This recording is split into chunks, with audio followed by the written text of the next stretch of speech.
നമസ്കാരം. ആപ്പിളിൻ്റെ പ്രോ മോഡലുകൾ ഇന്ത്യയിൽ നിർമ്മിക്കുമെന്ന് റിപ്പോർട്ട്. 6 ലക്ഷം തൊഴിലവസരങ്ങളാണ് ഈ വർഷം അവസാനത്തോടെ രാജ്യത്ത് ഉണ്ടാകുന്നത്.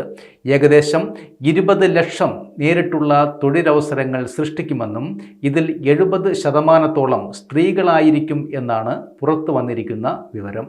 ഐഫോൺ 16 പ്രോ മാക്സ് മോഡലുകൾ തമിഴ്നാട്ടിലെ ഫാക്ടറിയിൽ നിർമ്മിക്കുമെന്നാണ് വിവരം. ഇത് സംബന്ധിച്ചുള്ള വിവരങ്ങൾ സെപ്റ്റംബർ 9 നടക്കുന്നതോടെ ഗ്ലോട്ട് ടൈം ഈവൻറ്റിൽ പ്രഖ്യാപിക്കും എന്നാണ് ബ്ലൂംബർഗ് റിപ്പോർട്ട് ചെയ്യുന്നത്.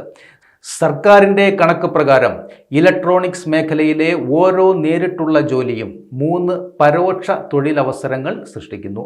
ഇത് പ്രകാരം ആപ്പിൾ നടപ്പ് സാമ്പത്തിക വർഷത്തിൽ 6 ലക്ഷം വരെ തൊഴിലവസരം സൃഷ്ടിക്കും. പ്രൊഡക്ഷൻ ലിങ്ക്ഡ് ഇൻസെൻറ്റീവ് പദ്ധതി വഴി ഇന്ത്യയിൽ ഇതുവരെ 1.65 ലക്ഷം നേരിട്ടുള്ള തൊഴിലവസരങ്ങൾ സൃഷ്ടിച്ചതായാണ് കണക്ക്.